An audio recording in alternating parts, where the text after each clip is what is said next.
শ্বশুরবাড়িতে স্ত্রীর সামনে ভাত খাচ্ছিলাম। আমার শ্বশুর পিছন থেকে একটা লাথি মেরে বলল, এই হারামজাদাকে ভাত দিয়েছে কে? ওকে এবারে ত্রিসীমানায় দেখতে চাই না। আবার তো দেখি মাছ মাংস দেওয়া হচ্ছে। আমার স্ত্রী তখন অসহায়ের মতো দাঁড়িয়েছিল। শ্বশুরের চিৎকার শুনে আমার স্ত্রীর দুই বড় ভাই খাবার ঘরে প্রবেশ করলো। আমি তখন মাটি হতে উঠে দাঁড়িয়েছি, চোখ দিয়ে অজান্তে হয়তো পানি বেরিয়ে গেছে। আমার শ্বশুর আবার বললেন, তোকে তো বলেই দিয়েছি যে আমার মেয়ে তোর সঙ্গে সংসার করবে না, তাহলে তুই আবার কোন সাহসে এই বাড়িতে প্রবেশ করো? কলিজা কত বড় হয়েছে! আমি আস্তে করে বললাম, আপনার মেয়ে তো আমাকে আসতে বলেছে। তাছাড়া সাদিয়া স্ত্রীর সঙ্গে এখনও আমার ডিভোর্স হয়নি, আর সেজন্য আমার আসার অধিকার আছে এখানে। আপনি শুধু শুধু আমার সঙ্গে খারাপ ব্যবহার করছেন। আমার শ্বশুর তখন বাম হাত দিয়ে আমার বুকের উপর শার্ট ধরল। এটা তো কিছুই না, তোকে এখন জুতা দিয়ে পেটাতে পেটাতে বাড়ি থেকে বের করে দিব, যাতে আর কোনোদিন লজ্জায় আর এ বাড়িতে প্রবেশ করতে না পারো। তোর বাবার তখন উচিত শিখতে হবে। যেহেতু এটা আপনাদের বাড়ি, তাই আপনাদের ইচ্ছে মতো সব কিছু করতে পারেন। কিন্তু আমার অন্যায়টা কি জানতে পারি? আমি তো আপনার মেয়ের স্বামী। শরীয়ত মোতাবেক আমাদের দুজনের বিয়ে হয়েছে। হ্যাঁ, এটা ঠিক যে বেশ কিছুদিন ধরে একটু ঝামেলা হচ্ছে, কিন্তু তাই বলে তো সম্পর্ক সম্পূর্ণ অস্বীকার করা যায় না। আর আপনার মেয়ে নিজেই আমাকে কল দিয়ে আসতে বলেছে। অবশ্য সে যদি না বলতো তবুও আসতাম। এমন সময় সাদিয়া প্রতিবাদ করে বলে উঠল, মিথ্যে কথা! আমি কখন তোমাকে আসতে বলেছি বলো তো? শুধু শুধু কেন মিথ্যে কথা বলছো? আমি অবাক হয়ে সাদিয়ার দিকে তাকিয়ে আছি। সাদিয়া একবার আমার চোখের দিকে তাকিয়ে অপরাধীর মতো চোখ নামিয়ে নিল। অথচ আজ সকালে সাদিয়া কল দিয়ে নিজেই আমাকে তার বাসায় আসতে বলল। সকালে ঘুম থেকে উঠে নিজের বিছানায় শুয়েছিলাম, তখন সাদিয়া কল দিয়ে বলল, কেমন আছো? আমি দীর্ঘশ্বাস ছেড়ে বললাম, যেমনটা কল্পনাও করিনি ঠিক তেমনটাই আছি। আমারও তোমাকে ছাড়া থাকতে কষ্ট হচ্ছে সজীব, কিন্তু বাবার ভয়ে কুঁকড়ে যাচ্ছি। তোমাকে ছাড়া নিঃশ্বাস নিতে যেন কষ্ট হচ্ছে। কি করব বলে দাও তুমি। আঙ্কেলকে ভালো করে বোঝাতে পারে এমন কাউকে দরকার, যিনি আমাদের পারিবারিক সব সমস্যার সমাধান করতে পারবেন। তেমন কেউ নেই সজীব, তবে আমার মাথায় একটা আইডিয়া এসেছে। কী আইডিয়া? তুমি আমাদের বাড়িতে আসো, তারপর আমরা দুজন মিলে বাবার কাছে ক্ষমা চাইব। অনুরোধ করে বলবো যাতে আমাদের মনের অবস্থা বুঝতে চেষ্টা করে। ঠিক আছে, আমি তাহলে আসছি। খুলনা থেকে আসতে দুপুর হয়ে গেছে, আর শ্বশুর সাহেব তখন বাসায় ছিল না। সাদিয়া বলল, এত দূর থেকে এসেছো, তাই খাবার খেতে বসো। আমি বলেছিলাম সবাই আসুক, কিন্তু সাদিয়ার অনুরোধ রাখতে গিয়ে খেতে বসেছিলাম। আর তারপর যে কি হচ্ছে সবাই তো জানতেই পেরেছেন। একই ইউনিয়নের মধ্যে থাকলেও আমাদের গ্রাম ছিল ভিন্ন ভিন্ন। আমার শ্বশুর অনেক আগে থেকে সৌদি আরব প্রবাসী, আর আমার বাবাও বছর 10 ধরে সৌদি আরবে থাকেন। সৌদি আরবে গিয়ে বাবার সঙ্গে সেই দেশে বসে দুজনের মধ্যে একটা ঝামেলা হয়। শুরু হয় তারা একসাথে ছিল, একই কোম্পানিতে কাজ করত। পরে হঠাৎ করে কী যেন হয়ে গেল। আমার বাবার সাক্ষীতে আমার শ্বশুরের জরিমানা হয়েছিল। তার অনেক সমস্যা হলো। তারপর থেকে বাবার সঙ্গে তার রাগারাগি। কিন্তু এসব তো আমি আর সাদিয়া জানতাম না। সাদিয়া আমাদের মোড়লগঞ্জে এসএম কলেজে অনার্স করেছে, আর আমি খুলনা বিএল কলেজ থেকে অনার্স শেষ বর্ষে আসছি। মাত্র 6 মাস আগে আমি আর সাদিয়া বিয়ে করেছি, কারণ সাদিয়ার বাবা আমাদের সম্পর্ক জানতে পারেন এবং তিনি সেই সময় অনেক বকাবকি করে সাদিয়াকে। সাদিয়া তখন বলে যে আমরা নিজেরাই বিয়ে করে রাখি, তারপর বাবা দেশে ফিরলে দেখবে সব কিছু মেনে নেবে। কিন্তু কেউ মেনে নেয়নি। সাদিয়ার বাবা দেশে ফিরেছেন মাসখানেক আগেই, এবং তিনি এসেই মেয়ের জন্য ছেলে দেখা শুরু করেছেন। তাই সেই সময় সাদিয়া বলল আমাদের বিয়ে হয়ে গেছে, আর তখন থেকে সাদিয়ার বাবা আমাদের সম্পর্ক ভেঙে দেওয়ার জন্য তৎপর চেষ্টা করছে। আমি সাদিয়ার দিকে তাকিয়ে বললাম, তুমি কি আমার সঙ্গে যাবে? তাহলে চলো আমরা দুজনে চলে যাই, আর কখনো এদের কাছে আসবো না। কিন্তু সাদিয়া মাথা নিচু করে রইল। তার হয়ে তার বাবা বলল, তোর সাহস কত বড়, তুই আমার সামনে দাঁড়িয়ে আমার মেয়েকে সঙ্গে নিয়ে যাবার কথা বলো? একথা বলে তিনি আবার আমাকে মারতে উদ্যত হয়ে যান। ঠিক তখনই সাদিয়া তার বাবার হাত ধরে বলল, বাবা ওকে মারার দরকার নেই, আমি ওকে চলে যেতে বলছি, আর কখনো সে আমাদের বাড়িতে আসবে না। তোমার ইচ্ছে সব মতো সব কিছু হবে। সাদিয়া আমাকে হাত ধরে টেনে অন্য রুমে নিয়ে এলো। তারপর বলল, আমাকে ক্ষমা করে দিও সজীব, তুমি এখন চলে যাও। তোমাকে আমার পরিবার এভাবে অপমান করবে সেটা সহ্য করতে পারি না। যদি দুজনের মিল কপালে থাকে তাহলে অবশ্যই একসাথে থাকতে পারবো। আমি সাদিয়ার দিকে তাকিয়ে বললাম, আমার কেন যেন মনে হচ্ছে তোমার চোখ মিথ্যে বলছে। আমাদের হয়তো আর কোনো দিন দেখা হবে না, তাই না সাদিয়া? এভাবে বলছো কেন? দেখো, বাবা আর বড় ভাই সবাই আছে এখানে। শুধু একটাই আফসোস, তোমার হাতের সাজিয়ে দেওয়া খাবারটা খেতে পারলাম না। তুমি চলে যাও সজীব। তোমার বাবার ইচ্ছে যে আমাদের ডিভোর্স হয়ে যাক, আর তুমি তো বললে তার ইচ্ছে মতো সব কিছু হবে। তাহলে কি এটাই শেষ? এখন এত কথা বাড়িও না, ভালো থেকো সব সময়। সাদিয়ার বাসা থেকে বেরিয়ে কোথায় যাব সেটাই ভাবছিলাম। পাশের গ্রামে আমাদের বাড়ি, কিন্তু সেখানে যাওয়া কি ঠিক হবে? বাড়িতে শুধু দাদা দাদি আছেন। তাছাড়া শহর থেকে নিজের ব্যবহৃত কাপড় কিছু আনা হয়নি। তার চেয়ে বরং খুলনা ফিরে যাওয়াই ভালো। সেখানে গিয়ে পরে চিন্তা করা যাবে। সাদিয়ার বাবা লাথি খেয়ে মাটিতে পড়ার সময় বুকের একটু নিচে ব্যথা পেয়েছিলাম। এতক্ষণ সে ব্যথা বেশি বুঝতে পারিনি, কিন্তু এখন আস্তে আস্তে বৃদ্ধি পাচ্ছে। সমস্ত শরীর ব্যথাটা ছড়িয়েছে খুব দ্রুত। একটা মোটরসাইকেল পেয়ে সেটাতে করে বাস স্ট্যান্ডে রওনা দিলাম। বাসের ভিতরে বসে বুঝতে পারছি শরীর ব্যথা খুব মারাত্মক হয়ে যাচ্ছে। ব্যথার জন্য জ্বর চলে আসলো এমন অনুভব করতে লাগলাম। নিরুপায় হয়ে আমি বাসের মধ্যে হাহুতাশ করে অবচেতন হয়ে পড়ে রইলাম। বাগেরহাট গিয়ে আবার নতুন করে সোনাডাঙ্গার বাসে উঠলাম। ৬০ গম্বুজ গিয়ে কিছুটা হুঁচছিল, কিন্তু তারপর আর মনে নেই। বাসের লোকের ডাকাডাকিতে যখন চোখ মেলে তাকালাম তখন সন্ধ্যা হয়ে গেছে। বাইরে তাকিয়ে দেখি সোনাডাঙ্গা বাস স্ট্যান্ড চলে এসেছে। তাই তাদেরকে সরি বলে নেমে গেলাম। বাসের সেই লোকগুলো একরাশ বিরক্ত নিয়ে আমার দিকে তাকিয়ে রইলেন। খালিশপুর যাবার জন্য একটা ইজি বাইকের মধ্যে উঠে বসলাম। গাড়ির মধ্যে আমি ছাড়া কেউ নেই। এখনও ৫ জন যাত্রী দরকার। তারপর খালিশপুরের উদ্দেশ্যে ইজি বাইক যাবে। আমিও আবার সেই ইজি বাইকের মধ্যে অবচেতন হয়ে পড়ে রইলাম। আর কিছু মনে নেই। এরপর যখন চোখ মেলে তাকালাম তখন দেখি যে আমি একটা বিছানায় শুয়ে আছি। মিনিট চারিদিক তাকিয়ে বুঝতে পারলাম এটা হচ্ছে একটা হসপিটাল, কারণ আমার চারিপাশে হসপিটালের সকল নমুনা দেখা যাচ্ছে। তবে হাসপাতালের কেবিনে আছি সেটা বুঝতে পারছি। একটু পরে একজন নার্স এসে দেখলো আমার জ্ঞান ফিরছে। তারপর তিনি তার মোবাইল বের করে কাকে যেন কল দিয়ে আসতে বলেন। তিনি বললেন, হ্যালো আপা, আপনার রোগীর জ্ঞান ফিরেছে, তাই আপনি এখনই আসুন। আমি ভেবেছিলাম জিজ্ঞাসা করব কিছু, কিন্তু ঠোঁট নাড়া নেড়ে কিছু বলার শক্তি পাচ্ছিলাম না। শুধুমাত্র চেয়ার থেকে লাথির আঘাতে পড়ে গিয়ে যে এত মারাত্মক সমস্যা হবে ভাবিনি। তবে বেশি সমস্যা হয়েছে শীতের কারণে। শীতের দিনে সবসময় আঘাতের ব্যথা কমতে চায় না। তার মধ্যে আবার আমি ছিলাম শীতের পোশাক ছাড়া। প্রায় আধ ঘন্টা পরে একটা মেয়ে কেবিনের মধ্যে প্রবেশ করলো। আমি তার দিকে তাকিয়েছি, মনে হচ্ছে তার মুখটা আমার পরিচিত, কিন্তু সেই পরিচিত মুখটা মনে করতে পারিনি। মেয়েটা বলল, কেমন আছেন এখন? আমি ভালো আছি বলতে গিয়ে আবার বলতে পারিনি, কিন্তু সে বুঝতে পেরেছে ইশারা। বলল, আপনাকে নিয়ে গতকাল রাতে খুব টেনশনে পড়ে গেছিলাম। সবাই যে যার মতো করে চলে গেছে, কিন্তু আমি অনেক কষ্টে একজন রিক্সাওয়ালার সাহায্যে হাসপাতালে আসলাম। আমি চুপচাপ। আমি বুঝতে পারছেন আমার কথা? আমি মাথা নাড়িয়ে হ্যাঁ বললাম। আপনার কাছে আমার একটা গভীর প্রশ্ন ছিল। আমি তাকিয়ে আছি। মেয়েটা তার হাতের কাগজের ভাঁজ খুলে দিয়ে আমার দিকে দেখিয়ে বলল, আপনার পকেট চেক করে ঠিকানা বের করতে গিয়ে একটা হাতে আঁকা ছবি পেলাম। এই পেন্সিলে আঁকা ছবিটা কি আপনি এঁকেছেন? হ্যাঁ। আপনি কি আমাকে আগে কখনো দেখেছেন? জি না। এই ছবিটার সঙ্গে আমার চেহারার সম্পূর্ণ মিল আছে সেটা লক্ষ্য করছেন? আমি এবার চোখ বড় বড় করে তাকালাম, আর তার হাতের ছবিটাও তার দিকে তাকিয়ে আছি। আরে সত্যি সত্যি তো, এটা কিভাবে সম্ভব? মেয়েটা বলল, আপনি যদি আমাকে কখনো না দেখে থাকেন তাহলে আপনি কিভাবে আঁকলেন? আর আশ্চর্যের বিষয়, আপনি ছবির নিচে নাম লিখছেন বৃষ্টি। বললাম, হ্যাঁ, বৃষ্টি নাম দিয়েছি ছবিটার। আপনি কি জানেন আমার নাম নাজমা আক্তার বৃষ্টি? আমি বললাম, না, আগে জানতাম না। তাহলে আপনি কিভাবে আঁকলেন এত সব, যে সম্পূর্ণ হুবহু আমার সঙ্গে মিলে গেছে, এমনকি নাম পর্যন্ত ঠিক আছে? আমি জানি না, তবে আমি একটু সুস্থতা নিশ্চিত হলে মনে করার চেষ্টা করব। আচ্ছা ঠিক আছে, আমি গতকাল রাতে যখন এই হাতে আঁকা ছবিটা পেলাম তখন থেকে কিন্তু আমার অবাক লেগেছে। জি, সেটাই স্বাভাবিক। আপনি এখন কেমন বোধ করছেন ঠিক বুঝতে পারছি না। কিছুক্ষণ ভালো লাগে, আবার কিছুক্ষণ অস্থির মনে হচ্ছে। আপনার পরিচিত কারো নাম্বার বলেন, আমি কল দিয়ে আসতে বলবো তাদের। আত্মীয় নেই তেমন কেউ, তবে আমি যাদের সঙ্গে বেঁচে থাকি তাদের খবর দেওয়া যায়, কারণ ওরা বন্ধু নয়, এক একজন খুব হৃদয়ের মধ্যে স্থান করা মানুষ। তাহলে তাদের নাম্বার দেন। আমি আমার রুমমেট শফিকের নাম্বার দিলাম। সে শফিকের কাছে কল দিয়ে আসতে বললো। আমি জানি শফিক আসবে, শুধু একা নয়, বরং রকিকেও সঙ্গে নিয়ে আসবে। আমরা একসাথে ৩ জন থাকি। দীর্ঘ ৫ বছর ধরে আমরা এই ৩ জন একই রুমে আছি। বৃষ্টি নামের মেয়েটা বলল, আপনার মা বাবার সঙ্গে কথা বলতে পারলে ভালো হতো। তারা এসে দেখলে আপনার নিজের কাছে খুব ভালো মনে হবে। আমি আস্তে করে বললাম, আমার বাবা প্রবাসী বাংলাদেশি, তাই তিনি অনেক দূরে। তাহলে আপনার মায়ের কাছে খবর পৌঁছে দেওয়া উচিত, নাহলে কেমন দেখায় না ব্যাপারটা?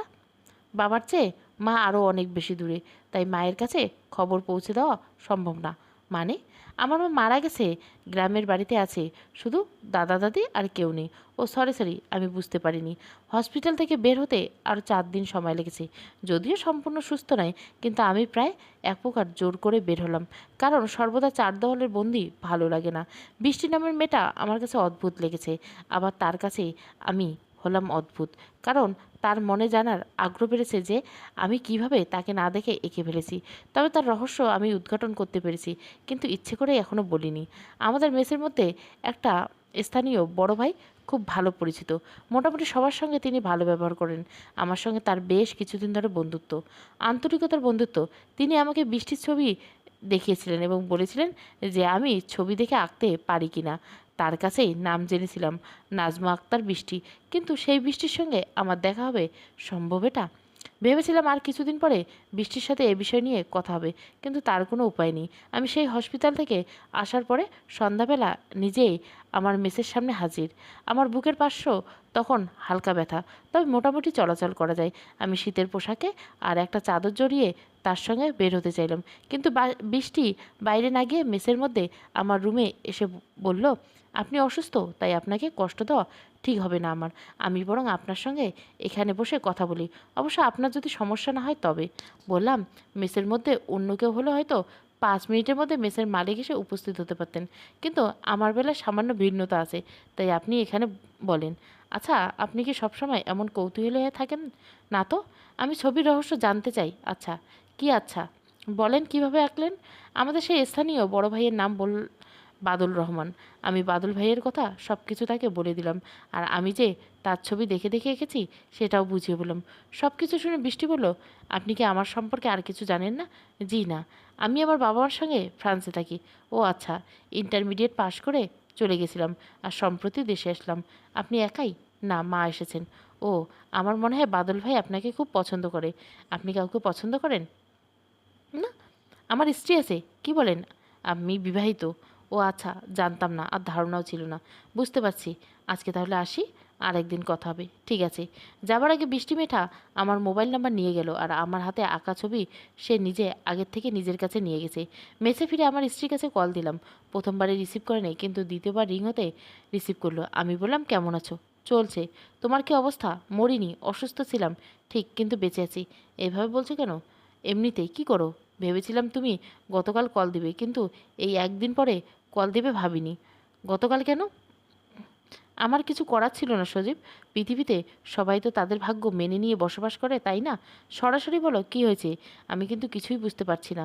তোমার বাড়িতে গতকাল কাগজ পাঠানো হয়েছে, তোমার দাদা দাদিকে বলে নেই তোমাকে? কিসের কাগজ? Divorce paper. কার ডিভোর্স? তোমার আর আমার। আমি এক মুহূর্তে স্তব্ধ হয়ে বললাম, তুমি কি সেই কাগজে নিজে হাতে সই করেছো? আমি নিরুপায় হয়ে করছি। ভালো থেকো। শোনো, টুন টুন টুন। কল কেটে দিয়ে চিপ করে বসে আছি, এমন সময় বিদ্যুৎ চলে গেল, আর আমার মোবাইলে আবার কল বেজে ওঠে। ভেবেছিলাম সাদিয়া কল দিয়েছে, তাই না দেখিয়ে বসে আছি। একটু পরে কল কেটে গিয়ে আবার কল এলো। তখন তাকিয়ে দেখি অপরিচিত নাম্বার। রিসিভ করে বললাম, আসসালামু আলাইকুম। ওয়ালাইকুম আসসালাম। চিনতে পারছেন? যদি ভুল না করে থাকি, আপনার নাম বৃষ্টি। যাক, ভালো, তবুও চিনতে পারছেন। আসলে সরি বলার জন্য কল দিলাম। সরি কেন? সেটা পরে বলবো, আগে বলেন কি করেছিলেন?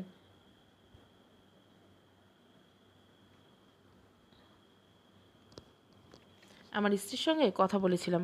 ও আচ্ছা, বুঝতে পারিনি। আপনি তাহলে তার সঙ্গে কথা বলেন? না না, সমস্যা নেই। সে চিরদিনের জন্য কথা বলা বন্ধ করে দিয়েছে। মানে ডিভোর্স? একটু ভালো করে বলেন তো কি হয়েছে। চেষ্টা করতে পারি, কিন্তু সব কিছু বলতে পারবো কি না জানি না, কারণ আমার নিজের ব্যক্তিগত বিষয়ে কারো সঙ্গে কথা বলতে ইচ্ছে করে না। জোর করব না, কিন্তু যদি বলেন তাহলে খুব খুশি হব। আপনাকে খুশি করার চেষ্টা করব। আচ্ছা, আমি কি এখন রাখতে পারি? কি করবেন এখন? মাথা ব্যথা করছে, তাই একটু ঘুমানোর চেষ্টা করে দেখি কমে কি না। আচ্ছা ঠিক আছে, সকালবেলা কথা হবে। ঘুমানো হলো না, শফিকের জন্য রুম থেকে বের হতে হয়েছে। মন খারাপ করে বসেছিলাম, তাই সে জোর করে আমাকে নিয়ে বাইরে বেরোলো। বাইরে শীতের প্রকোপ সামান্য বেশি। মসজিদের পাশে এক বয়স্ক মহিলা শীতের পিঠা বিক্রি করে। প্রায় প্রতি বছরে আমরা সেখানে পিঠা খাই, তবে বছরের আর সব দিনগুলোতে তিনি বিভিন্ন কাজ করেন। বেশিরভাগ হচ্ছে মানুষের বাসায় কাজ করেন। দাঁড়িয়ে দাঁড়িয়ে ভাপা পিঠা খাচ্ছিলাম, আর এমন সময় পিছন থেকে কেউ বলে উঠল, পিঠা খেতে খেতেও মানুষ ঘুমাতে পারে? সেটা তো আগে জানা ছিল না। তাকিয়ে দেখি বৃষ্টি দাঁড়িয়ে আছে। আমি সামান্য হাসার চেষ্টা করে বললাম, এদের মতো হারামি বন্ধু আছে বলেই ঘুমাতে পারি না। যদি এগুলো না থাকতো তাহলে ঠিকই এতক্ষণে ঘুমিয়ে পড়তাম। আমিও ভাবিনি আপনি এখানে আসবেন। আর একটা কথা, তার সঙ্গে আরেকটা মেয়েকে দেখিয়ে দিয়ে বলল, এ হচ্ছে আমার বান্ধবী তাবাসুম। আমি যখন এই খুলনা শহরে ছিলাম তখন আমরা সবসময় একসঙ্গে চলতাম, আর এখন এসেই আবার সেই আগের অবস্থায় ফিরে গেলাম। ও আচ্ছা। এমন ছোট্ট শব্দ ছাড়া আমার ডিকশনারির মধ্যে কি কিছু নেই? আছে, বেশিরভাগ সময় শব্দগুলো ঘুমিয়ে থাকে, তবে প্রয়োজন তাদের জাগ্রত করি। আমার জন্য কি কিছু শব্দ সবসময় জাগ্রত করে রাখা যায় না? বললাম তো, প্রয়োজন হলেও করা যাবে। সবসময় কিন্তু মানুষের প্রয়োজন থাকে না, তবে মাঝে মাঝে প্রয়োজন করে নিতে হয়। আমরা এখন যেতে যাচ্ছি। আপনারা পিঠা নিতে এসেছেন নাকি অন্য কারণে? আপনার সঙ্গে আমার কিছু কথা আছে, চলুন না হাঁটতে হাঁটতে বলি। আমাদের এদিকে রাস্তার ওই ল্যাম্পপোস্টগুলো সব ঘোলাটে, তাই কেন যেন সবসময় ল্যাম্পপোস্টগুলো ঘোলাটে বাতির নিচে হাঁটতে বেশ ভালো লাগে। আমার যেদিন খুব মন খারাপ হবে সেদিন আমি আপনার সঙ্গে হাঁটবো, কথা দিচ্ছি। আজকে আর হাঁটা হবে না, আপনারা দুজনে ভালো থাকবেন। পিছন ফিরে হাঁটতে লাগলাম। তাবাসুম মেয়েটা হয়তো কিছু মনে করেছে। মেয়েটাকে আমি চিনি, সে খুলনাতে থাকে, তাই দেখা হয় মাঝে মাঝে। মাস চারেক আগে আমাদের মেসের দেলোয়ার নামের একটা ছেলে ছিল। সেই ছেলে এই মেয়েকে পছন্দ করত। তখন বেশি ভালো করে চিনেছি, কিন্তু দেলোয়ারের সঙ্গে তার সম্পর্ক হয়নি। কারণটা বেশি পরিষ্কার করে জানি না। বৃষ্টি যেহেতু তার সঙ্গে পরিচয় করে দিতে চেয়েছে, সেহেতু সামান্য কথা বলা দরকার ছিল। আমি এখন বাদল ভাইয়ের সন্ধানে বেরোচ্ছি। সে কি জানে বৃষ্টি এসেছে? নিশ্চয় জানার কথা। তার কারণ হচ্ছে তিনি তো স্থানীয়, আর বৃষ্টি এখানের মেয়ে। বাদল ভাই হয়তো বৃষ্টিকে পছন্দ করে, তাই তাকে এই মুহূর্তে দরকার। বাদল ভাইয়ের একটা ক্লোজ বন্ধু আছে, তিনি ওই কোহিনূর মোড়ে দোকানদারি করেন। আমি মাঝে মাঝে সেখানে গিয়ে আড্ডা দিতাম, তাই সেখানে গিয়ে বাদল ভাইয়ের খবর নিলাম। বাদল ভাই দেশে নেই, তার বড় মার চিকিৎসার জন্য তিনি ভারতে গেছেন। কতদিন লাগতে পারে সেটা কেউ সঠিকভাবে জানে না, কিন্তু কমপক্ষে 2 মাস লাগবে সেটা নাকি নিশ্চিন্ত। আমি মনে মনে ভাবলাম, 2 মাস বৃষ্টি নামের মেয়েটা থাকবে তো? পরদিন বাড়িতে কল দিয়ে দাদার কাছে জানতে পারলাম সে সত্যি সত্যি ডিভোর্স পেপার এসেছে। দাদা দাদি দুজনে আগেই জানতেন, আমি তাদেরকে বলেছিলাম। সাদিয়ার বাবা দেশে আসার আগে একবার আমাদের বাড়িতে নিয়ে গেছিলাম। বৈবাহিক জীবনে ওই একদিনে আমাদের মধ্যে স্বামী স্ত্রীর ঘনিষ্ঠতা হয়েছিল। আমার 4 বছরের প্রেম এবং বিবাহের সময়ের মধ্যে ওই একবারই আমরা দুজনেই শারীরিক সম্পর্কে জড়িয়েছিলাম। বাবার কাছে পৌঁছে গেল খবরটা। বাবা বরাবরে আমাকে একটু ভয় করে চলে। এটা ঠিক কী জন্য করে জানি না, কিন্তু আমি কিছু বললে সে এমন করে কথা বলে যে মনে হয় আমি তাকে কত না জানি অত্যাচার করি। তবে আমার একরকম মনোভাবটা বেশিটা ভয়াবহ হতে পারে ভেবেই বাবা আমার কথা প্রাধান্য দেয়। আমাকে ডিভোর্স দিয়েছে শুনে বাবা বলল, জাকির সাহেব, সাদিয়ার বাবা, এত তাড়াতাড়ি তার মাকে তোর কাছ থেকে আলাদা করবে বুঝতে পারিনি। যদি পারতাম তাহলে আমি নিজে তার কাছে ক্ষমা চেয়ে নিতাম। এলাকার গণ্যমান্য লোকজনদের বলে সব কিছু ঠিক করতাম। তুই আমার সঙ্গে রাগ করছিস তাই না বাবা? বাবা, এমন ছেলে মানুষই কথা বলো কেন? যার চলে যাওয়ার সে চলে গেছে। নিজেকে ছোট করার মতো কথা আর কখনো বলবে না। আমার কিন্তু শুনতে ভালো লাগে না। আচ্ছা ঠিক আছে, বলবো না। আমি কি রাখবো? টাকার দরকার হলে বলিস। বাবা, তুমি সবসময় আমার সঙ্গে কথা বলতে গিয়ে এলোমেলো হয়ে যায় কেন? আবার কি করলাম? তুমি আমার নামে আলাদা অ্যাকাউন্ট করে দিয়েছো, এমনকি সেই অ্যাকাউন্টে টাকা আমি সবসময় এটিএম কার্ড দিয়ে তুলে থাকি। তাহলে সেখানে আমার হাতে সব টাকা, সেখানে আবার ফুরিয়ে গেলে চাইতে হবে কথা কেন? মনে থাকে না? ভুল হয়ে যায়। তোমার সব কিছু ঠিকঠাক থাকে, কিন্তু তুমি আমার সঙ্গে কথা বলতে গিয়ে এমন জড়তা করো, আমি খুব কষ্ট পাই বাবা। হয়ে তুমি এতটা দূরত্ব কেন রবে বলো? তুই কখন কোন মেজাজে থাকো সেটা বুঝতে পারছি না বলেই তো যত সমস্যা। আচ্ছা, এরপর থেকে আমি চেষ্টা করবো সবসময় স্বাভাবিক কথা বলে থাকার জন্য। তুমি সেটা আর কখনো পারবে না। তোর এমনটা মনে হচ্ছে কেন? আমি সেটা বলতে চাই না, কারণ যেটা আমি নিজ দায়িত্বে জানতে পেরেছি সেটা যদি তুমি এই মুহূর্তে বুঝতে, তাহলে আরও বেশি জড়তার সৃষ্টি হবে তোমার মনে। তবে খুব স্বাভাবিকভাবে একটা কথা বলি তোমাকে, আমি কিন্তু তোমার ছেলে, তুমি আমার ছেলে নয় যে আমাকে তোমার ভয় করে লুকিয়ে কাজ করতে হবে। মানে কি? আমি কি করছি? না না, কিচ্ছু করনি। আচ্ছা বাদ দাও। না না, তোকে বলতে হবে। বললাম তো বাদ দাও। তুই শুধু শুধু আমাকে অপবাদ দিবি আর আমি সেটা মেনে নিব? বাদ দাও। তুমি নারায়ণগঞ্জের এক মেয়েকে বিয়ে করছো তাই না বাবা? মামা মানে কি বলছিস এসব? তোতলামো আবার কিসের স্বভাব? তুমি বিয়ে করছো সেটা আমাকে বললে না কেন? তুই জেনে গেলি কিভাবে? আসলে বাবা ব্যাপারটা হয়ে গেছে কি, ব্যাপারটা ব্যাপারের মতো থাকুক। যখন যেটাকে সময় মতো বলার দরকার পারোনি, তখন আর ধরা পড়ে বলতে হবে না। ভুল হয়ে গেছে। ধুর, ভালো লাগছে না। বলছি না ন্যাকামি কম করে করবা। রাখলাম আমি। মাসখানেক অতিবাহিত হয়ে গেছে। বৃষ্টি নামের মেয়েটা বর্ষাকালে বৃষ্টির মতো চোখ যাচ্ছে মাঝে মাঝে। কথা হয় দিনের মধ্যে একবার কিংবা দুবার, বা দুবারের পর তার সঙ্গে হাঁটতে বেরোই। সব কিছু মোটামুটি ভালোই লাগে, কিন্তু মাঝে মাঝে আবার বিরক্তও লাগে। যেমন গতকাল রাতের কথা, মেসের মধ্যে খালা রান্না করতে আসেনি। সবাই যে যার দায়িত্বে হোটেলে খেতে গেল। আমি গেছিলাম এক বন্ধুর মেসে, আর সেখান থেকে নিজের মেসে আসলাম 10টার দিকে। বন্ধু তার মেসের মধ্যে খাবার খেতে অনেক অনুরোধ করলো, কিন্তু আমি বললাম মেসের মধ্যে আমাদের খাবার রান্না হচ্ছে, এখানে খেয়ে গেলে মেসের খাবার নষ্ট হবে। আমি মেসে এসে জানতে পারলাম যে রাতের রান্না হচ্ছেই না। মনটা খারাপ হয়ে গেল, কারণ আমি তো হোটেলে খাবার খেতে পারি না। তাই এখন আজ রাতে উপোস থাকা লাগবে। রুমের মধ্যে শফিক আর রফি কেউ নেই। দরজায় তালা দিয়ে মনে হয় খেতে গেছে। আমি রুমে ঢুকে বসতে ওরা কোত্থেকে যেন চলে এলো। ওদের হাতে একটা ব্যাগের মধ্যে কী যেন আছে। শফিক আমাকে দেখে বলল, ও তুই এসে গেছিস, তাড়াতাড়ি হাত ধুয়ে আয়। খাবার নিয়ে আসলাম, তিনজনে একসাথে খাবো। তারপর রকির দিকে তাকিয়ে বললাম, রকি, রান্নাঘরের মধ্যে থেকে 3টা প্লেট ধুয়ে নিয়ে আয় তো। আমি অবাক হয়ে বললাম, খাবার পেলি কোন জায়গায়? ঘটনা কি শফিক? শফিক আমার কথার জবাব না দিয়ে রুম থেকে বের হয়ে নিজের রান্নাঘরে প্লেট আনতে গেল, আর আমি বেকুব হয়ে তাকিয়ে আছি কিছু বুঝতে না পারার জন্য। চোখের পলকে তারা দুজনে খেতে বসে গেল। ভাত, মাছ আর গরুর মাংস। একটা বাটিতে শাক ভাজি আছে, শুকনো করে ভাজা। শফিক শাক আর মাংস দিয়ে ভাত মুখের মধ্যে দিয়ে বলল, আহা, কতদিন বাসার খাবার খাই না, মেসের খাবার খেতে খেতে পেট পচে গেল। বললাম তো, এখন কোত্থেকে খাবার এলো? বৃষ্টি দিয়েছে, মেসের মধ্যে সন্ধ্যাবেলা এসেছিল। তুই রুমে ছিলি না, কাল দিয়ে তোকে পাওয়া গেল না। তারপর তারপর তাকে ভিখারির মতো বলা হয়, রাতের কোনো খাবার নেই, কিছু ভিক্ষে দিবেন? দেখ সজীব, রাগানোর চেষ্টা করবি না। তাছাড়া খাবার এতটাই চমৎকার হয়েছে যে আমরা যতই রাগ করি তবুও খাবার শেষ করেও উঠব। তো শেষ কর, সমস্যা কি? আমি ওগুলো ছুঁয়েই দেখব না। তাতে কি হয়েছে? এখন খেতে হবে না। বিয়ের পরে তো সারা জীবন খেতে পারবি। বিয়ের পর মানে কি? বারে, এত আদর করে আমাদের খাওয়া দিচ্ছে কেন, বোঝো না তুমি?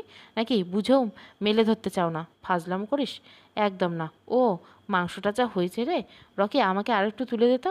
আমি বললাম, বৃষ্টি কি তোদের কাছে এসব নিয়ে কিছু বলেছে? কোন সব? বিয়ে, তারপর সারা জীবন খাওয়ানো, এগুলো কি বলতে হয় নাকি? আমরা কি বুঝতে পারি না নাকি? তোর কি মনে হয় যে এতটা বয়স বাতাসে হয়ে গেল? রকি সুর দিয়ে বলো, বয়স আমার বেশি না রে। ওরে টুকটুকির মা, খালি চুল কয়টা পাইকে গেছে বাতাসে। বললাম, খাবার খাচ্ছিস খা, আমার সঙ্গে তো তার কোনো সম্পর্ক নেই। পরে যদি খাবারের খোঁটা শুনতে হয়, সেদিন তোদের দুজনকে রুমের মধ্যে রেখে বাইরে থেকে দরজা বন্ধ করে 3 দিন বন্দি করে রাখবো। ভবিষ্যতে কী হবে সেই সব কল্পনা করে এখন এই খাবার নষ্ট করতে চাই না। বন্ধু সজীব, তুমি বরং চুন্নু কাকার দোকানে গিয়ে 3 টাকার মুড়ি কিনে নিয়ে আসো। আমার টেবিলের ড্রয়ারে দেখো তো 3 টাকার কয়েন আছে। ভেবেছিলাম ও টাকা নিয়ে সিগারেট কিনবো। আমি রুম থেকে বেরিয়ে হাঁটতে হাঁটতে থানার সামনে গেলাম। কার্তিকের দোকানে সারা রাত খুলে রাখা হয়, কারণ পুলিশ যেখানে ডিউটি করে এবং রাতে চা পান করে। মাঝে মাঝে গভীর রাতে আসি, তাই কয়েকজন পুলিশের সঙ্গে খুব পরিচয়। তারা বেশ মজার মজার কথা বলে। বাস্তবে আমার কোনো আত্মীয় বন্ধু পুলিশ নেই, তাই তাদের জীবন সম্পর্কে ধারণা কম। চা দিয়ে ভিজিয়ে ভিজিয়ে বিস্কুট খাচ্ছি, তখনই বৃষ্টি কল দিল। কি করছেন সজীব সাহেব? বিস্কুট খাচ্ছি। কেন, ভাতে পেট ভরেনি?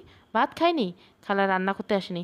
কিন্তু শফিক ভাই আর রফিক ভাইয়ের কাছে যে আমি খাবার পাঠালাম, আমি কি জানি যে দুটো খাদকের কাছে তুমি খাবার দিয়েছো তাদের নিজেদেরই হচ্ছে না, আবার আমি খাবো? আশ্চর্য, আপনার জন্য এত কষ্ট করে রান্না করে দিলাম, আর আপনি কি না চা দিয়ে বিস্কুট ভিজিয়ে খাচ্ছেন? তো কি করব? আপনি এক্ষুনি আমাদের বাসায় আসুন। হো হো, পাগল নাকি? আপনি না আসলে কিন্তু আমি এখন চলে যাব ওখানে। কোনখানে? থানার সামনে। এখন রাত 11:30 বাজে। এই এত রাতে সেখানে ছাড়া আর কোথাও চা পাওয়া যায় না। এ কথা আপনি একদিন আমাকে বলেছিলেন, তাই জানা আছে। আমি যেতে পারবো না। আচ্ছা ঠিক আছে, আপনাকে আসতে হবে না, বরং আমি 5 মিনিটের মধ্যে আসছি। আমি কল কেটে মোবাইল বন্ধ করে কিছুক্ষণ ধরে হাঁটাহাঁটি করলাম। তারপর আস্তে আস্তে মেসের মধ্যে গিয়ে দেখি শফিক আর রফি বসে আছে। শফিক বলল, কিরে, বৃষ্টি নাকি তোকে কল দেয়, কিন্তু তোর মোবাইল বন্ধ? সে কল দিয়ে না পায় সেজন্য? আচ্ছা, ভালো হয়েছে। আমি অবশ্য বলেছি যে তোর সঙ্গে দেখা হলে তাকে কল দিব। তো দিয়ে কথা বল, তাতে আমার কি? সজীব, কী হয়েছে তোর? জানি না, ঘুম পাচ্ছে। আরও 15 দিনের মতো অতিবাহিত হয়ে গেল। বৃষ্টির সঙ্গে এখন আর কথা হয় না তেমন। মাঝে মাঝে সে কল দিয়ে ভালো মন্দ জিজ্ঞাসা করে, এর বাইরে কিছু না। শফিক আর রফি দুজনেই যেন একটু অবাক হচ্ছে। শফিক আমাকে বারবার বলে যাচ্ছে বৃষ্টির সঙ্গে রিলেশনে জড়াতে, কিন্তু আমি সম্পূর্ণ নির্বাক। তার মাঝে মাঝে বৃষ্টির কথা আমিও একটু একটু ভেবে দেখি। তখন সাদিয়ার মুখটা আগে আমার চোখের সামনে ভেসে, তাই আর দ্বিতীয় কিছু মাথার মধ্যে আসে না। সেদিন আমি বৃষ্টির সঙ্গে নতুন করে সম্পর্ক করার প্রতিশ্রুতি দিয়েছিলাম। সেদিন ছিল শুক্রবার। বৃষ্টি মনে হয় কল্পনাও করতে পারেনি আমি তাকে হুট করে প্রপোজ করব। জুম্মার নামাজ পড়ে এসে খাবার খেয়ে খানিকটা সময় বিছানায় শুয়েছিলাম। তারপর সন্ধ্যা 6টা বাজে বৃষ্টির কাছে কল দিয়ে বললাম, বৃষ্টি, তোমার কি মিষ্টি কালারের শাড়ি আছে? আমার নেই, কিন্তু মায়ের আছে। কেন? তাহলে ওই শাড়ি পরে তাড়াতাড়ি তৈরি হও, খুব তাড়াতাড়ি। কেন বলুন তো? রাতের বেলা হাদিস পার্কের সৌন্দর্য উপভোগ করতে খুব ইচ্ছে করছে, আর সঙ্গী হিসেবে তুমি অনেক ভালো হবে, তাই তোমাকে নিয়ে যাচ্ছি। সত্যি বলছেন? হ্যাঁ। আচ্ছা, আমি তৈরি হচ্ছি। আলমনগর বাজার থেকে ইজি বাইক করে আমি আর বৃষ্টি ডাকবাংলো গেলাম। সেখান থেকে হেঁটে হেঁটে চলে গেলাম হাদিস পার্কে। শুক্রবারের দিন শেষের রাতের বেলা অনেক মানুষ আসে। আমরা প্রায় ঘণ্টাখানিক ধরে ছোট্ট পার্কের মধ্যে হাঁটলাম। তারপর শহীদ মিনারের সামনে গিয়ে লাল ইটের দেওয়ালে বসে গেলাম। আমি বৃষ্টির দিকে তাকিয়ে বললাম, কেমন বোধ করছেন ম্যাডাম? জি, অনেক ভালো লাগছে। ফ্রান্সে গিয়ে আমার বেশি ঘোরাঘুরি করা হয় না। যেখানেই থাকি সেই এলাকার বেশিরভাগ সময় বরফে ঢাকা থাকে। আমি একটা বিশেষ কথা বলার জন্য তোমাকে এখানে নিয়ে এসেছি। কি কথা? রাগ করবেন না তো? না, বলেন। আমি আমার অতীত ভুলতে চাই। বাহ, খুব ভালো সিদ্ধান্ত, ধন্যবাদ। কিন্তু সেখানে তোমার সাহায্য দরকার। সাহায্য? আমি? কিন্তু কিভাবে? আমি তোমার সঙ্গে নতুন করে স্বপ্ন এঁকে পুরনো স্মৃতি দাপন করতে চাই। আমাকে একদম যেন অন্যরকম মেয়ে মনে হয়। এত তাড়াতাড়ি করে কাউকে পছন্দ হবে ভাবিনি। আপনি সত্যি বলছেন? আমার চোখ কি মিথ্যে কথা বলে? মনে হয় সত্যি বলছেন। এবার তোমার কথা জানতে চাই। তুমি আমার সঙ্গে প্রথম প্রথম খুব আগ্রহ নিয়ে কথা বলতে, সে কারণে কিন্তু তোমার সঙ্গে যোগাযোগ ছিল। না হলে এই পরিচয় হসপিটাল থেকে শেষ হয়ে যেত। আপনি সত্যি সত্যি পারবেন সব কিছু ভুলে গিয়ে নতুন করে বাঁচতে? হ্যাঁ, চেষ্টা করব। তবে আমার একটা শর্ত আছে তোমার কাছে। তুমি কখনো আমার অতীত নিয়ে কোনো প্রশ্ন বা রাগারাগি করবে না। আচ্ছা, করব না। প্রস্তাব গ্রহণ করছো? যদি বলি হ্যাঁ, আনন্দ পাবো। তাহলে চলুন বাদাম খেতে খেতে বাসার দিকে ফেরা যাক। ঠিক আছে, চলো। শুরুটা এভাবেই, কোনো প্রকার আয়োজন করে কিচ্ছু হয় না, তবু যা হয় তাই কম কিসের। এরপর থেকে আমাদের মধ্যে কথা হতো অন্যভাবে। তবে সব কিছুর মধ্যে সাদিয়ার কথা মনে পড়তো বারবার। মানুষ তার জীবন থেকে হয়তো এটা কখনোই মুছতে পারে না। যদিও বৃষ্টি কখনো সাদিয়ার কথা জিজ্ঞাসা করেনি, কিন্তু তবুও আমার মনে পড়ে। তবে আমি সেই কথা কখনো বৃষ্টির কাছে বলিনি, কারণ সে এখন আমাকে ভালোবাসে। আর তার সঙ্গে যদি বলি সে আমি অন্য কারোর জন্য এখনও কষ্ট পাচ্ছি, তাহলে তার মনের মধ্যে কষ্টের বাসা বাঁধা স্বাভাবিক ব্যাপার ছাড়া কিছুই না। সব কিছু ঠিকঠাক মতো চলছিল, কিন্তু হঠাৎ করে এক সমস্যার সম্মুখীন হয়ে গেল বৃষ্টি। বৃষ্টির বাবা ওই দেশে অসুস্থ হয়ে পড়ছেন, তাই তারা মা মেয়ে দুজনেই চলে যাবেন। বৃষ্টি আমাকে বলল, তুমি চিন্তা করো না, আমি তো আবার আসবো। আর তুমি পড়াশোনা শেষ করো, তারপর আমি সেখানে নিয়ে যাব। তোমাকে শুধু অপেক্ষা করতে হবে। যেহেতু তার বাবা অসুস্থ, তাই সেখানে তো আমার কোনো অধিকার নেই তাকে জোর করে রাখার। আর সে তো মাসখানে পরে এমনিতেই চলে যাবে। তাই আর কি বলবো, খুব ইচ্ছে ছিল তাদের সঙ্গে ঢাকা পর্যন্ত যাব, কিন্তু কলেজের একটা সমস্যার জন্য তা আর হলো না। বৃষ্টি যেদিন খুলনা থেকে ঢাকা চলে গেল, আর 3 দিন পরে তারা ফ্রান্সে চলে গেল। ওখানে পৌঁছে প্রথম প্রথম খুব ব্যস্ততার কথা বলে কথা বলতো না। আমি ভেবেছিলাম হয়তো যেহেতু তার কোনো ভাই বোন নেই, তাই বৃষ্টির উপর সকল কাজ পড়েছে। যেহেতু আঙ্কেল অসুস্থ, তাই সব কিছু বৃষ্টি একা সামলিয়েছে হয়তো। কিন্তু আঙ্কেল সুস্থ হবার পরেও যখন আমাদের মধ্যে কথা স্বাভাবিক হচ্ছে না, তখন আমি অবাক হয়ে গেলাম। বৃষ্টি তখন বলে যে তার বাবা নাকি জানতে পেরেছে যে সে একটা ছেলের সঙ্গে সম্পর্কে জড়িয়ে, তাই নাকি তিনি অনেক রাগারাগি করছেন মেয়ের উপর, আর সেজন্য বৃষ্টি নাকি তার বাবার কাছ থেকে এড়িয়ে রাখে। বৃষ্টি যা বলেছিল সেটাই সত্যি ভাবলাম। যদি কথা বলতে ইচ্ছে করতো, কিন্তু কিছু করার ছিল না আমার। সাদিয়ার সঙ্গে শেষের দিকে এমনটাই হতো, আর তখন কথা বলার জন্য ছটপট করতাম। বৃষ্টি দেশ ত্যাগ করার 26 দিন পর হঠাৎ করে এক সন্ধ্যাবেলা তার বান্ধবী তাবাসুমের সঙ্গে দেখা হয়ে গেল আমার। আমি আরাবিয়া মসজিদ থেকে আসরের নামাজ পড়ে আসছিলাম। হঠাৎ করে সে সামনে পড়ে গেল। বললাম, কেমন আছো? জি ভালো, আপনি? ভালো আছি। কোথাও যাচ্ছে নাকি? টিউশন আছে। ও আচ্ছা, আপনার বান্ধবীর সঙ্গে কথায়? মাঝে মাঝে আপনার সঙ্গে অনিয়মিত, খুব খারাপ লাগে। বেশিরভাগ সময় সে কথা বলতে পারে না। আর এদিকে অপেক্ষা করে করে আমি ক্লান্ত। আমি বিদায় নিয়ে চলে আসছিলাম, তখন তিনি আবার ডাক দিয়ে বললেন, ভাইয়া একটা কথা বলবো? হ্যাঁ বলেন। মন খারাপ করবেন না তো? না, বলেন কী ব্যাপার বলুন তো। আপনি বৃষ্টির চিন্তা বন্ধ করে দেন, ওকে আপনি পাবেন না। মানে? ক্ষমা করবেন সজীব ভাই, আসলে বৃষ্টির বিয়ে হয়ে গেছে 10-12 আগে, মানে আঙ্কেল সুস্থ হওয়ার পরেই বৃষ্টির বিয়ে হয়েছে। ছেলের বাসা কলকাতা, তবে তারাও বৃষ্টিদের মতো সপরিবারে ফ্রান্সে বসবাস করেন। আমি অবাক হয়ে বললাম, আপনি সত্যি বলছেন? হ্যাঁ, সত্যি সত্যি সত্যি। কিন্তু বৃষ্টি আমাকে বলল না কেন? এভাবে সে আমার সঙ্গে অভিনয় করে যাচ্ছে। তাছাড়া আপনার কথা সত্যতা কতটুকু? আপনার সঙ্গে ব্যক্তিগত কিন্তু আমার কোনো ঝামেলা নেই, তাই মিথ্যে বলার দরকার নেই। কিন্তু বৃষ্টি আমাকে বলেছিল আমি যেন সত্যিটা বলে দিই আপনাকে। তবে এই সত্যিটা আপনার কাছে বলতে কেমন লাগছিল তাই বলতে পারিনি। আর বৃষ্টি চোখ লজ্জায় পড়ে কিছু বলে না আপনার কাছে। হয়তো খুব শীঘ্রই সকল যোগাযোগ বন্ধ করে দিবে। আমি কি তাকে জিজ্ঞাসা করব? করতে পারেন। ঠিক আছে, ধন্যবাদ, ভালো থাকবেন। রুমের মধ্যে মন খারাপ করে বসে আছি। মনের মধ্যে একটা হতাশা অনুভব করছি। বৃষ্টির সঙ্গে এ সময় কথা হয় না, তাই হোয়াটসঅ্যাপে ভয়েস রেকর্ড করে সব কিছু জিজ্ঞাসা করলাম। সে যেন অনলাইনে এসে জবাবগুলো দেয়। ঘুমিয়ে পড়ছিলাম, মোবাইলটার রিংটোনে ঘুম ভেঙে গেল। তাকে দেখি বৃষ্টির কল। কল কেটে দিয়ে মোবাইল ডাটা চালু করলাম। বৃষ্টি অনলাইনে ছিল এবং হোয়াটসঅ্যাপে কল দিল। বললাম, কেমন আছো? হ্যাঁ ভালো, তুমি? অনেক ভালো। তোমার ভয়েস রেকর্ডগুলো শুনলাম। ও আচ্ছা, সবগুলো সত্যিই? আমার বিয়ে হয়েছে। আমাকে বললেই হতো, তাহলে তো পথের বাঁকে দাঁড়িয়ে অপেক্ষা করতাম না। একটু ইতস্তত জমে উঠছিল। আমার অপরাধ কী ছিল? আমি চেয়েছিলাম তুমি তোমার প্রাথমিক কষ্টটা সামলে নিতে পারো, তাই বন্ধু হয়ে থাকতে। কিন্তু যেদিন তুমি প্রপোজ করলে সেদিন কেন যেন না করতে পারিনি। ভাবলাম কত আশা করে তুমি কথাগুলো বলছো, তাই ফিরিয়ে দিলে হয়তো মন খারাপ হবে। তবুও মিথ্যে বলে হাসানোর চেষ্টা না করে সত্যি বলা দরকার ছিল, তাই না? এখন বললাম তো। আচ্ছা ঠিক আছে, ভালো থেকো সবসময়। তুমি কি কখনো ভাবোনি যে আমার মতো একটা মেয়ে তোমার মতো বিবাহিত ছেলেকে সত্যি সত্যি কি পছন্দ করে? না, ভাবিনি। তবে আজকে বিকেলে তাপসীমার সঙ্গে কথা বলার পরে ভাবলাম অনেক কিছু। তাই এখন মনে হচ্ছে 5 বছর ধরে ভালোবেসে সাদিয়ে যেখানে আঘাত করে পেরেছে মাত্র 5 মাসের পরিচয়, সেখানে কেউ যে আঘাত করবে তাতে মন খারাপের কী আছে? আচ্ছা, তোমার প্রতি বিন্দু পরিমাণ অভিযোগ নেই আমার, ভালো থেকো। সত্যি অভিযোগ নেই? হ্যাঁ, সত্যি সত্যি সত্যি। আমি কল কেটে দিয়ে মোবাইল পকেটে নিয়ে বের হয়ে গেলাম। আজকে আবার অনেক সময় ধরে হাঁটতে ইচ্ছা করছে। রেল লাইনে গিয়ে হাঁটলে মনে হয় খুব ভালো হতো। জংশনের মোড়ের দিকে গিয়ে আমি খুলনা রেল স্টেশনের দিকে হাঁটতে লাগলাম। সমাপ্ত, সমাপ্ত, সমাপ্ত। গল্পটার নাম সত্যি সত্যি সত্যি। ভালো লাগলে অবশ্যই লাইক, শেয়ার এবং সাবস্ক্রাইব করবেন। Thank you for watching.